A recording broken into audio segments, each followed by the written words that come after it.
Andres from AA Sports. Welcome back to the channel for those of you who have seen any videos here before. And for those new, well, of course, welcome to the sports channel. Obviously, based on my most recent videos live from Sonoma Raceway, you know that I was indeed at the NASCAR race at Sonoma this last weekend on June 9th. This wasn't the first NASCAR race I have been to. I have been to 4 races, all of course at Sonoma. My first was in 2016, seeing Tony Stewart's his last NASCAR win there on an amazing last lap pass in turn 11. Then in 2019, when Martin Truex Jr. dominated the race. My third in 2022 after the pandemic, when Daniel Suarez became the first Mexican driver to win in the Cup Series. And this year, of course, was my 4th race. It was, once again, an awesome experience, an amazing race. And in this video, I am going to talk about the race, how it unfolded, and, of course, the results. I would have loved to, of course, do this post-race reaction live from the stands at Sonoma Raceway, but there were, of course, too many people in the main grandstand, and it was really, really loud, so I thought it'd be better if I did it behind my normal background here. So, with that, let's get right into it. So, let's talk about the race and the atmosphere. It was awesome. The fan experience, the food, me and the group I was with had an amazing time. We even met up with other people we knew at the race, and they actually camped out there the entire weekend.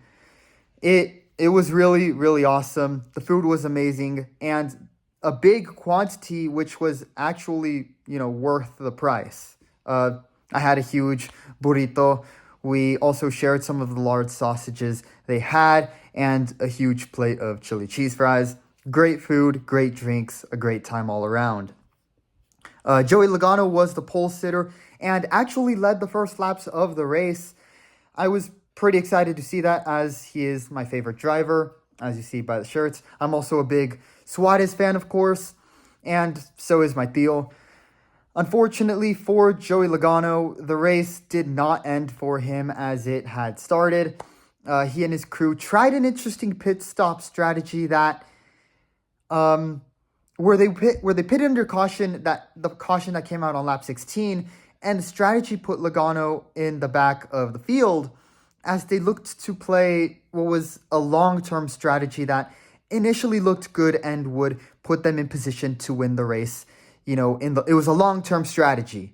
But unfortunately, on lap 18, when they did go back to green flag racing, he got caught up in a wreck when Chase Briscoe spun out in the S's around turns 8 and 9, and he ended up collecting Logano in the process. Logano's car ended up taking damage on the right side door part near the right rear tire, and then got hit by Harrison Burton in the rear bumper.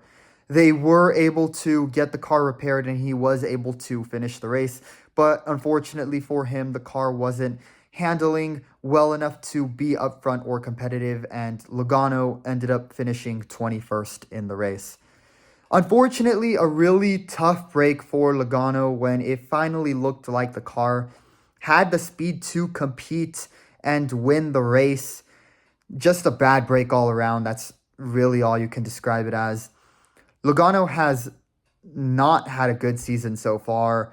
They have really struggled to find speed in the car this year, along with many of the Ford teams this year.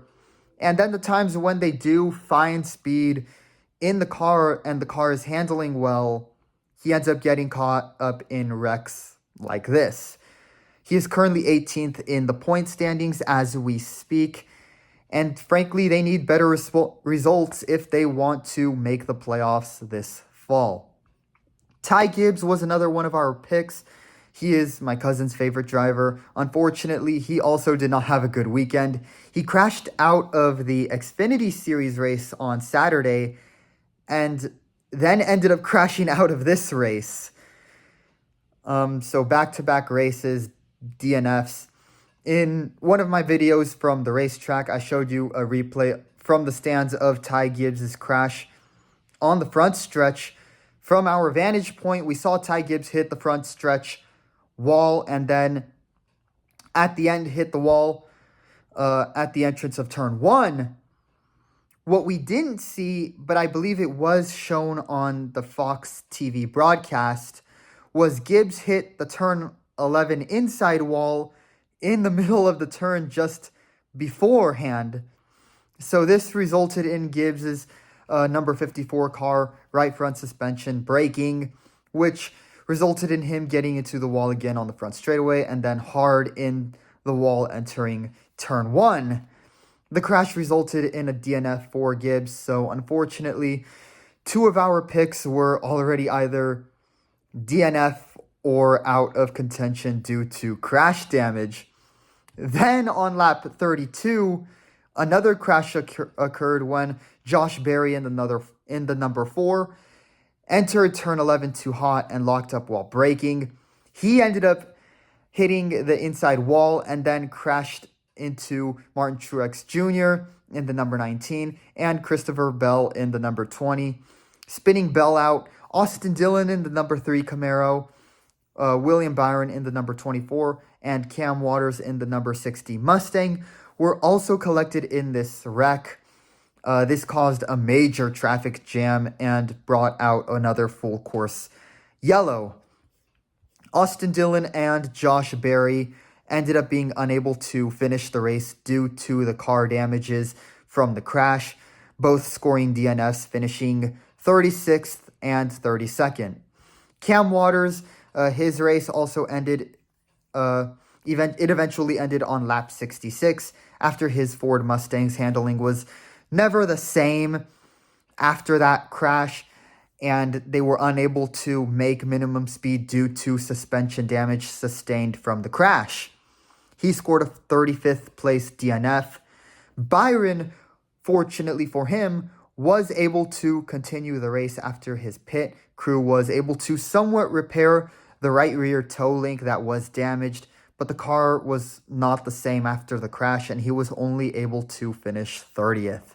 So not a good day for Byron as well, or anybody who was caught up in that wreck.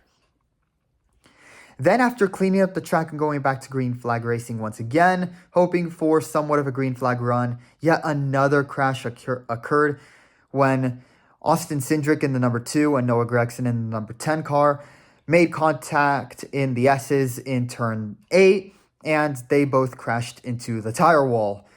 Corey LaJoie in the number 7 and Michael McDowell in the number 34 also got collected in the wreck as a chain reaction occurred while everyone was trying to brake and avoid Gragson and Cindric, and they both ended up getting turned and spinning out, with McDowell also hitting the tires. Fortunately, all of the drivers were able to return to pit road where their crews made repairs to their cars, and they all finished the race. McDowell, kudos to him, give credit to him, even made a comeback to finish second in the race. However, for Gragson, luck wasn't on their side like it was for McDowell, and Gregson's car was never the same after the crash, and he ended up finishing 26th. Honestly, a chaotic start to the race for Sonoma standards. There were, I believe, 7 cautions in just the first 2 stages alone, which is most of them for on-track incidents, including a moment where Will Brown in the number 33 suffered a mechanical issue and had to stop on the side of the track near turn 12. He, I believe, ended up having some sort of an electrical fire inside the car. Tough break for the Australian in this one-off race for him. He still finished the race, but ended up finishing last of the cars that were able to go the full distance. But again, a lot of cautions in the race, especially in the first 2 stages, especially for Sonoma standards. You wonder if the new repave of the track kind of played an impact there in terms of the aggressive driving and the different feeling of the track, and in terms of the grip level. Very interesting to see if that played a role. But in terms of on-track incidents, the big shocker, without a doubt, was Denny Hamlin's freak engine failure on lap 3 of the race. Initially, when the 11 car of Hamlin passed by, and I caught it on video, I thought he hit the wall, which was causing tire rub and or car damage smoke. But as the smoke got increasingly worse, and you could see it coming from the exhaust pipes, we realized it was a blown engine. Hamlin came across the start-finish line to complete just the second lap of the race when, something under the hood went wrong and caused a blown engine. This resulted in an early DNF for Hamlin, finishing in last place of the 38 cars. He finished 38th, unfortunately. Tough break for him, as it was only the third lap of the race, only for a freak engine failure to occur and frankly end his race before it really even started. Without a doubt, JGR and Toyota, they probably took that car and engine back to R&D to see what the hell went wrong there, so they are aware of it and can make sure that doesn't happen again. As for Suarez, another one of our picks, another one of my picks, as you see, there was a point in the race where he also looked competitive, even 6th or 5th at one point on the track. Unfortunately for the 2022 winner here at Sonoma, come the third stage and long green flag run to the finish, car handling became an issue and Suarez was unable to really keep the pace and to stay in the top 10. He ended up finishing 14th. Not bad still in the top 15, but Suarez and his crew, of course, would have definitely loved a top 10 or even a top 5 finish. But at the end of the long green flag run in the final laps of the race, it was all Kyle Larson the whole time. It was his show, his race. He was destined to win, really. Give credit to his crew chief, Cliff Daniels, who had a great strategy planned for Larson in terms of pit stops and pace. But it was one where it would only work if the car was handling great and the driver has elite driving talent. And both the car handling and driver were elite in this race. He started the race in the top 5 and stayed in the top 10 for pretty much all of the race. In the final laps, he had to chase down Chris Buescher and Martin Truex Jr. and pass them in order to win. And with his driving skills, clean tires, and a great handling car, he was able to do that very convincingly. And when Larson did make that pass on Truex for the lead, there came this feeling among the crowd, that feeling in the air that it was coming for a while, and that if he got past for the lead, that it was over. He was going to go on to win the race.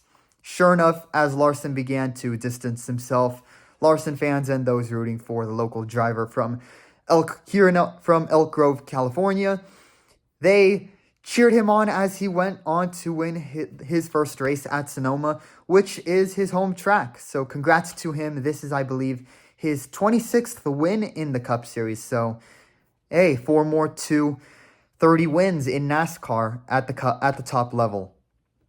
But that wasn't quite the end of the race, as there was a last lap shocker when Martin Truex Jr., who was about to finish second in the race, in heartbreaking fashion, runs out of gas exiting turn 11.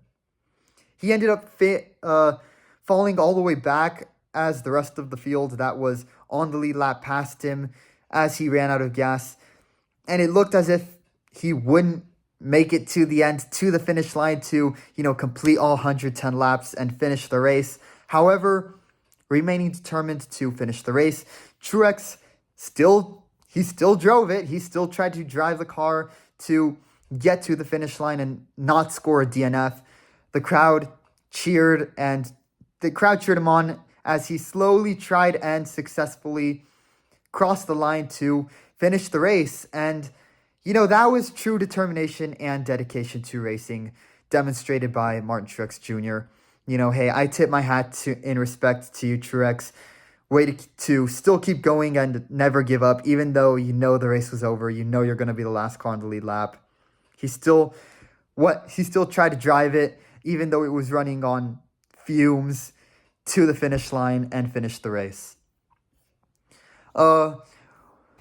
With that, Larson is your winner at Sonoma Raceway this year. Michael McDowell made a comeback after being in a crash to finish second. Chris Buescher ended up losing one more spot following being passed by Larson and finished in third place. Chase Elliott in the number 9 car finished fourth, and Ross Chastain in the number 1 car finished out the top 5. Really good race. Definitely more competitive, more eventful race, more action-packed. You know, with 7 cautions for Sonoma standards, that was a lot of on-track incidents. And then, of course, you had one of the best cars end up going on to win it with the best driver behind the wheel. A great experience all around. Anybody who wants to go to a NASCAR race, who wants to go to a road course NASCAR race, I would definitely recommend that they go to Sonoma Raceway. It's a great time. You know, I would definitely love to do it again. And me and my group are making plans to hopefully do it again next year, as that would be really, really awesome. Anyways, that's all for the NASCAR Sonoma race summary this year. Of course, leave a like and subscribe to help grow this passion project for sports that I have and this channel. And then, of course, leave a like and subscribe if you want me to do more of this content, and if so, I will promise to do more NASCAR content in the future. That is all for me. Quick announcement, I will be covering the Copa America and the UEFA Euros as best as I can. Some pending things have come up, so I'll see how much time I have. I do want to plan to make some videos, at least in English. I'll try to see if I have the time to do them en español también. So we'll see how that goes, but I do want to try to cover as many of the games for football, international football this summer as well. So, of course, leave a like and subscribe. Stay tuned for that. That is all for me in this one. Thanks so much for watching, and I hope to see you in the next one.